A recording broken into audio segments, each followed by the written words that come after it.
So starting in chapter 1 of Ruth.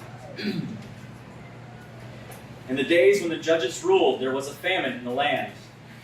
And a man of Bethlehem in Judah went to sojourn in the country of Moab, he and his wife and his 2 sons. The name of the man was Elimelech, and the name of his wife Naomi. And the names of his 2 sons were Mahlon and Chilion. They were Ephrathites from Bethlehem in Judah. They went into the country of Moab and remained there.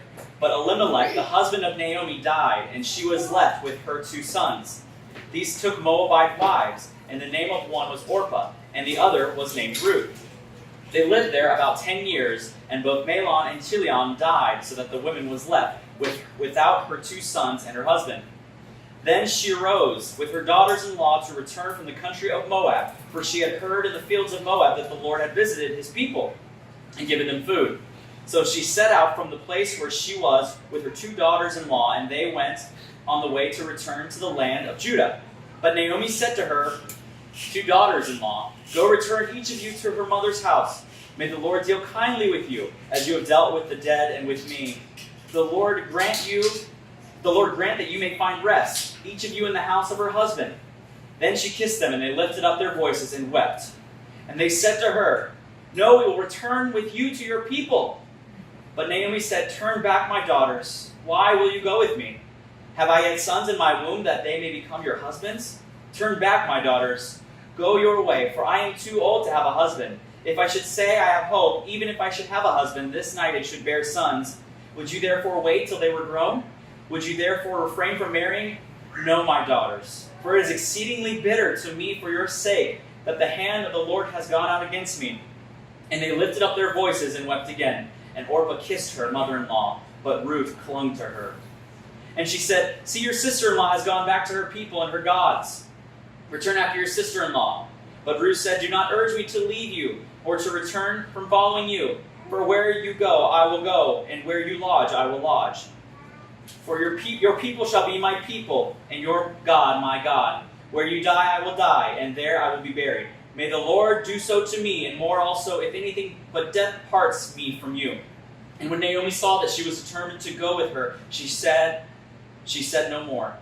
So the 2 of them went until they came to Bethlehem. And when they came to Bethlehem, the whole town was stirred because of them. And the woman said, "Is this Naomi?" She said to them, "Do not call me Naomi, call me Mara, for the Almighty has dealt very bitterly with me. I went away full, and the Lord has brought me back empty. Why call me Naomi, when the Lord has testified against me, and the Almighty has brought calamity upon me?" So Naomi returned, and Ruth the Moabite, her daughter-in-law, with her, who returned from the country of Moab, and they came to Bethlehem at the beginning of barley harvest. Now Naomi had a relative of her husband's, a worthy man of the clan of Elimelech, whose name was Boaz. And Ruth the Moabite said to Naomi, "Let me go to the field and glean among the ears of grain after him, in whose sight I shall find favor." And she said to her, "Go, my daughter." So she set out and went and gleaned in the fields after the reapers. And she happened to come to the part of the field belonging to Boaz, who was of the clan of Elimelech. And behold, Boaz came from Bethlehem, and he said to the reapers, "The Lord be with you." And they answered, "The Lord bless you." Then Boaz said to his young man who was in charge of the reapers, "Whose young woman is this?" And the servant who was in charge of the reapers answered, "She is the young Moabite woman who came back with Naomi from the country of Moab." She said, "Please let me glean and gather among the sheaves after the reapers." So she came, and she has continued from early morning until now, except for a short rest. Then Boaz said to Ruth, "Now listen, my daughter, do not go to glean another field or leave this one, but keep close to my young women. Let your eyes be on the field that they are reaping, and go after them. Have I not charged the young men not to touch you? And when you are thirsty, go to the vessels and drink what the young men have drawn." Then she fell on her face, bowing to the ground, and said to him, "Why have I found favor in your eyes, that you should take notice of me, since I am a foreigner?" But Boaz answered her, "All that you have done for your mother-in-law since the death of your husband has been fully told to me, and how you left your father and mother and your native land and came to a people that you did not know before. The Lord repay you for what you have done, and a full reward be given you by the Lord, the God of Israel, under whose wings you have come to take refuge." Then she said, "I have found favor in your eyes, my Lord, for you have comforted me and spoken kindly to your servants, though I am not one of your servants." And at mealtime Boaz said to her, "Come here and eat some bread, and dip your morsel in the wine." So she sat beside the reapers, and he passed to her roasted grain, and she ate until she was satisfied, so she had some left over. When she rose to glean, Boaz instructed his young men, saying, "Let her glean even among the sheaves, and do not reproach her. And also pull out some from the bundles for her, and leave it for her to glean, and do not rebuke her."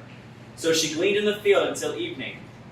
Then she beat out what she had gleaned, and it was about an ephah of barley. And she took it up and went into the city. Her mother-in-law saw what she had gleaned. She also brought out and gave her what food she had left over after being satisfied. And her mother-in-law said to her, "What did you glean today? And where have you worked? Blessed be the man who took notice of you." So she told her mother-in-law with whom she had worked, and said, "The man's name with whom I worked today is Boaz." And Naomi said to her daughter-in-law, "May he be blessed by the Lord, whose kindness has not forsaken the living or the dead." Naomi also said to her, "The man is a close relative of ours, one of our redeemers." And Ruth the Moabite said, "Besides, he said to me, 'You shall keep close by my young men until they have finished all my harvest.'" And Naomi said to Ruth, her daughter-in-law, "It is good, my daughter, that you go out with his young women, lest in another field you be assaulted." So she kept close to the young women of Boaz, gleaning until the end of the barley and wheat harvests, and she lived with her mother-in-law.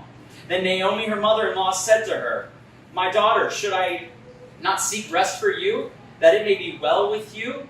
Is not Boaz our relative, with whose young women you were?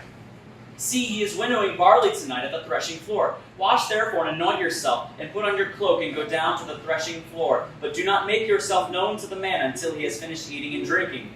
But when he lies down, observe the place where he lies. Then go and uncover his feet and lie down, and he will tell you what to do." And she replied, "All that you say I will do."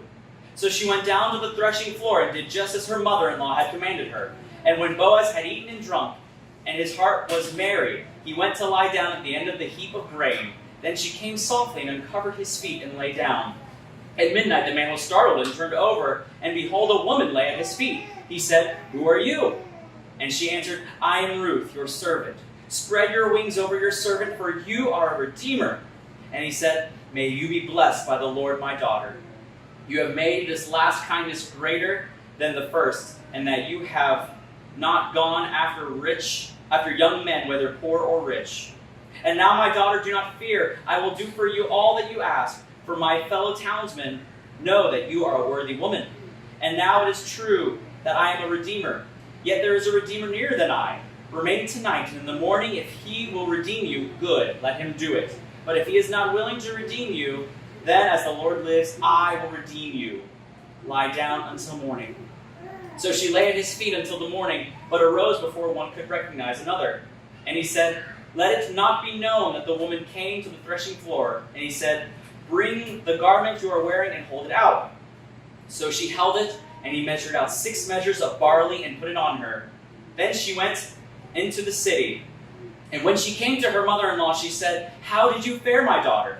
Then she told her all that the man had done for her, saying, "These 6 measures of barley he gave to me, for he said to me, 'You must not go back empty-handed to your mother-in-law.'" She replied, "Wait, my daughter, until you learn how the matter turns out, for the man will not rest, but will settle the matter today."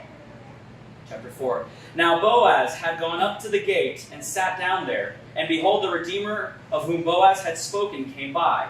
So Boaz said, "Turn aside, friend, sit down here." And he turned aside and sat down.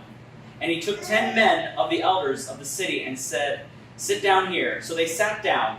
And then he said to the Redeemer, "Naomi, who has come back from the country of Moab, is selling the parcel of land that belonged to our relative Elimelech. So I thought I would tell you of it and say, buy it in the presence of those sitting here and in the presence of the elders of my people. If you will redeem it, redeem it. But But if you will not, tell me, that I may know, for there is no one besides you to redeem it, and I come after you. And he said, I will redeem it. Then Boaz said, the day you buy the field from the hand of Naomi, you also acquire Ruth, the Moabite, the widow of the dead, in order to perpetuate the name of the dead in his inheritance. Then the Redeemer said, I cannot redeem it for myself, lest I impair my own inheritance. Take my right of redemption yourself, for I cannot redeem it. Now this was the custom in former times in Israel concerning redeeming and exchanging. To confirm a transaction, the one drew off his sandal and gave it to the other. And this was the manner of attesting in Israel. So when the Redeemer said to Boaz, buy it for yourself, he drew off his sandal. Then Boaz said to the elders and all the people, you are witnesses this day that I have bought from the hand of Naomi all that belonged to Elimelech and all that belonged to Chilion and to Mahlon. Also Ruth the Moabite, the widow of Mahlon, I have bought to be my wife, to perpetuate the name of the dead in his inheritance, that the name of the dead may not be cut off from among his brothers and from the gate of his native place. You are witnesses this day. Then all the people who were at the gate and the elders said, we are witnesses. May the Lord make the woman who is coming into your house like Rachel and Leah, who together built up the house of Israel. May you act worthily in Ephrathah, and be renowned in Bethlehem. And may your house be like the house of Perez, whom Tamar bore to Judah, because of the offspring that the Lord will give you by this young woman. So Boaz took Ruth, and she became his wife, and he went into her. And the Lord gave her conception, and she bore a son. Then the woman said to Naomi, blessed be the Lord, who has not left you this day without a redeemer. And may his name be renowned in Israel. He shall be to you a restorer of life and a nourisher of your old age. For your daughter-in-law, who loves you, who is more to you than 7 sons, has given birth to him. Then Naomi took the child and laid him on her lap and became his nurse. And the women of the neighborhood gave him a name, saying, a son has been born to Naomi. They named him Obed. He was the father of Jesse, the father of David. Now these are the generations of Perez. Perez fathered Hezron. Hezron fathered Ram. Ram fathered Amminadab. Amminadab fathered Nahshon. Nahshon fathered Salmon. Salmon fathered Boaz. Boaz fathered Obed. Obed fathered Jesse. And Jesse fathered David. This is the word of the Lord, and may he be glorified at the reading and soon preaching of his word.